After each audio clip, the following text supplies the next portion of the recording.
Hoy nos toca hablar acerca del despertar de la conciencia. ¿Despertamos y después qué?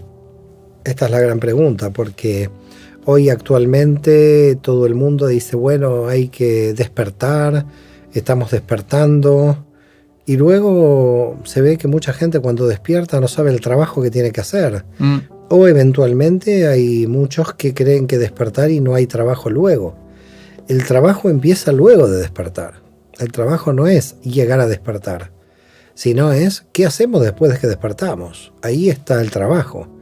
Porque cuando nosotros despertamos, nos despertamos a nuestras imperfecciones, nos despertamos a la realidad, nos despertamos a los desequilibrios que tenemos que trabajar, nos despertamos a la potencialidad que tenemos que todavía aún no ha sido desarrollada. Quiere decir que en realidad nos despertamos y tenemos que salir a trabajar con lo que ahora estamos viendo que antes no veíamos. Es decir, hay una diferencia entre el dormido espiritual y el despierto espiritual. El dormido espiritual, como está dormido, no ve lo que tiene que hacer, no ve lo que tiene que corregir, y entonces sigue dormido, porque no puede ver lo que pasa. El que ha despertado ve lo que tiene que corregir, ve lo que tiene que estudiar, ve lo que tiene que meditar, ve lo que tiene que trabajar, y se tiene que poner en marcha. Uno de los problemas de muchas espiritualidades es que no tienen un programa serio para el post-despertar, para el periodo posterior al despertar. Y que muchas espiritualidades también creen que el despertar es el objetivo. Por ese motivo, cuando una persona despertó y luego se pregunta ¿qué tengo que trabajar?, es cuando muchas de estas almas vienen a la Cábala. Porque en la Cábala lo que se ofrece desde la Cábala es todo el trabajo que hay que hacer después del despertar. Y comprender de que uno no despierta una vez. Cada vez que aumenta el nivel de conciencia va despertando a nuevas realidades. Quiere decir que yo te diría que habría que hablar de un despertar continuo. Un despertar como proceso, no un despertar como resultado. No desperté y el resultado ya es mágico. No, despierto y mañana, si yo elevo mi nivel de conciencia, hago despertar mi conciencia a ese nuevo nivel. Por lo tanto, estamos despertando en todo momento. Por lo tanto, el que despertó para empezar a aumentar sus niveles de despertar. Y eso lleva a un esfuerzo continuo por parte de la persona. Entonces, claro, mucha gente cree que la espiritualidad es he llegado. No has llegado a ninguna parte. En realidad, recién has empezado. Y todos los días es un nuevo nacimiento y una nueva muerte. Es decir, todos los días es despertar a esa nueva realidad, ver cómo en esa nueva realidad yo voy a crecer, y a partir de ahí estar creciendo en todo momento, muriendo a la identidad anterior, y por lo tanto comprender que el despertar es un trabajo, comprender que el despertar es un proceso, comprender que el despertar no siempre se despiertan todas las dimensiones al mismo tiempo. A veces se despiertan algunas y otras no. Hay 4 que se despiertan y 6 que se están dormidas. Entonces estas 4 tienen que despertar a las otras 6. Entonces a veces el alma no despierta toda. A veces despierta solamente en una dimensión y esa dimensión tiene que levantar a las otras 9. Entonces hay todo procesos en el despertar. Hay que analizarlo con profundidad. No es tan fácil decir despertar y hemos llegado. Claro. En relación de lo que estás hablando, se me ocurría que también en el concepto del despertar también está implícito el tema del sentido, ¿no? Entonces hay una frase, bueno, no una frase, sino un concepto que explica el Rav Ashlag, que dice que todas las acciones espirituales que nosotros realizamos son en realidad simples herramientas para adquirir la habilidad para cuidar a los demás, para cuidar al prójimo, ¿no? Entonces yo creo que de alguna manera ese proceso de despertar está vinculado con ese sentido de nosotros tener una interacción con nuestro entorno que sea positivadora, que sea de cuidado, que sea, digamos, potenciadora del bienestar del otro. Claro, por supuesto. Es que cuando uno ya está bien uno, ya el bienestar del otro viene por añadidura. El problema es que yo no le puedo dar bienestar al otro si yo estoy mal. Si yo estoy mal, poco bienestar le voy a dar al otro. Así que el tema del prójimo es clave en el sentido que el prójimo es el más próximo que yo tengo. Y el más próximo que yo tengo soy yo. Quiere decir que el primer prójimo soy yo. Claro. Si yo puedo lograr estar en sosiego, en paz interior, si yo puedo lograr despertar y rectificarme luego de despertar, indudablemente ya estoy con mi propia vida difundiendo una actividad, una energía beneficiosa para los demás. Pero si no logro, digamos, estar bien conmigo, indudablemente va a ser muy difícil poder amar al prójimo correctamente y difundir esa luz hacia afuera. Es muy difícil hacer el Tikkun Olam cuando no has trabajado por lo menos la primera fase de tu Tikkun personal, de tu rectificación personal. Y me parece importante ser responsable con uno mismo para después que la sociedad tenga el beneficio de tu crecimiento. Porque al final el crecimiento de cada uno de nosotros va en beneficio de la sociedad general. Me gusta mucho lo que dijiste al principio, que yo después maticé con esa frase de Aslak, pero me gusta mucho lo del el concepto de ese proceso de despertar continuo, ¿no? Que se contrapone con estos conceptos de las nuevas espiritualidades, de una especie de despertar instantáneo, ¿no? Es decir, a despertar, 1, 2, 3, sí. ¡pum! Además, el despertar instantáneo y en una especie de felicidad ingenua, cuando en realidad el éxtasis espiritual viene del trabajo duro con uno mismo y con los demás. Es decir, que no hay aquí algo que mágicamente uno pueda acceder. Aquí se accede de acuerdo al esfuerzo que tú realices, y esto va a llevar al mérito de que vas a acceder a este nivel, que te vas a conectar en este nivel.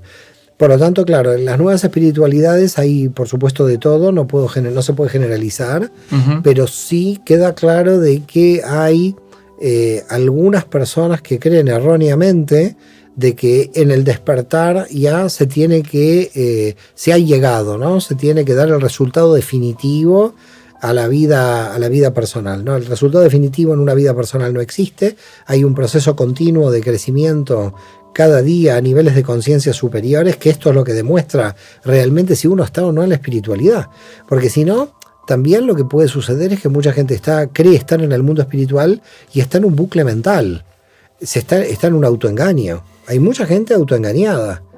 Hay gente autoengañada de base y maestros autoengañados que a veces, como tienen tanto nivel de autoengaño, arrastran a otros autoengañados. Entonces es muy difícil salir del engaño, porque salir del engaño, la única salida que nosotros tenemos del engaño es tratar de calibrar nuestro trabajo diario. A mi modo de ver, donde está el secreto, misteriosamente, está en lo cotidiano.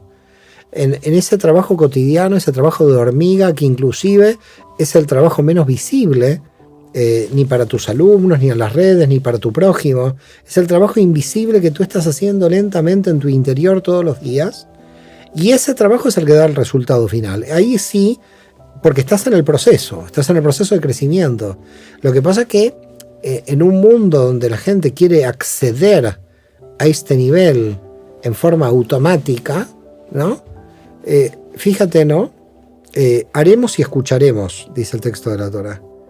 Que al principio es un mandamiento como muy raro, porque en realidad yo siempre cuando era más joven sobre todo, yo quería primero escuchar y después hacer. Y luego te das cuenta que en realidad va en simultáneo. A mi modo de ver, tienes que hacer y escuchar al mismo tiempo. ¿Qué es lo que sucede habitualmente en nuestra sociedad? Que el hacer, las acciones, quedan bloqueadas, por autobloqueos en general. ¿Y por qué quedan bloqueadas? Quedan bloqueadas por una teoría mental de una fantasía del hacer. Existe la fantasía del hacer y el hacer. Y por eso yo muchas veces digo, en la pizarra entra todo, que es la fantasía del hacer. La fantasía del hacer es creer que cuando pensás ya estás haciendo. No, pensás, después tienes que hacer. Después tienes que bajarlo a la realidad. A veces, en el mundo espiritual, hay una especie de excitación teórica a nivel intelectual que nos lleva a profundizar en los temas, pero que después, como no se integra, no pueden bajar a la realidad. Entonces, porque bajar a la realidad es bajar a mucha limitación dentro de Malhut, dentro de la dimensión física, y la gente se resiste a bajar a la dimensión física, porque toma lo intelectual como refugio de lo espiritual, y en consecuencia no se vuelve una persona práctica, se vuelve totalmente teórica. La teoría no está mal, la teoría me cambia la percepción de la realidad, pero después tengo que actuar dentro de la realidad. Por eso el mandamiento empieza: haremos y escucharemos. Es decir, hay que ponerse en acción. Hay que ponerse en acción porque a veces puede pasar que tanta teoría me regodee, además tanta teoría me puede hacer creer en un autoengaño a partir de un ego desequilibrado de que yo soy lo que pienso y no estoy reflejándolo en las acciones. Entonces ahí hay toda una cuestión muy delicada, yo te diría, donde hay que profundizar, pero al mismo tiempo hay que accionar. ¿Qué es lo que sucede? Hay dos extremos. Hay gente que piensa mucho y hace poco, y hay gente que hace mucho pero no piensa nada, o piensa poco. Entonces, claro, aquí hay que buscar un equilibrio entre Malhut y la Binah. Es decir, yo pienso mientras hago, no paralizo la acción por mi pensamiento, porque si no, creo que el pensamiento que tengo me está autoengañando de que yo, solamente por el hecho de pensar mágicamente, se va a dar la acción, y a la acción tengo que bajar. La pregunta es: ¿por qué no bajamos a la acción? Y no bajamos a la acción porque es tan limitado el campo de la materia que en la acción se cometen errores, se cometen imperfecciones. Entonces ahí, claro, ¿qué es lo que pasa en la materia? Que tienes que ser un humilde estructural, porque la propia estructura te pone en plan humilde, por las limitaciones de la propia materia. En cambio, en el mundo teórico, el ego se ensancha, camina por ahí tranquilo, los autoengaños, porque no condicen con la realidad, no se enfrentan con la realidad. Entonces, no hay que engañarse manipulando la realidad, porque al final la realidad va a contraponerse a la teoría más tarde o más temprano.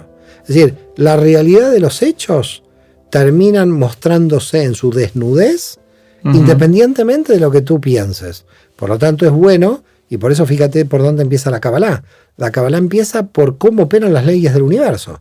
La gran pregunta es: ¿por qué la Kabbalah empieza en lo cosmogónico? ¿Por qué no van directamente a lo psicológico? Claro. No, empieza en lo cosmogónico porque, primero, ¿cuáles son las leyes que vas a tener que aceptar donde tú estás inserto dentro de este mundo de estas leyes? Y a partir de ahí ver qué vas a hacer ya aceptando primero estas leyes. Claro, primero empezamos por lo cosmogónico para realizar una aceptación de la realidad. Y cuando ya aceptamos la realidad cosmogónica, en lo más cercano posible que nuestra imperfección se pueda acercar ahí, a ese acercamiento imperfecto que uno tiene, pero que ese acercamiento imperfecto no se tiene que traducir en una fantasía intelectual. Por lo tanto, ni fantasía intelectual que renuncia a la materia, ni materia sin una percepción intelectual que pueda hacer que yo tenga estrategias muy interesantes dentro de la materia. Es decir, porque tampoco yo puedo atacar a la teoría, porque la teoría me está cambiando la percepción y me puede hacer encontrar estrategias también dentro de la materia. Todo esto, cuando llegamos aquí, entonces ahí sí estamos en el proceso de despertar, porque no es un despertar del autoengaño teórico, es un despertar que tiene que ver con la práctica. Gracias, Mario. Un placer, Nacho, un abrazo.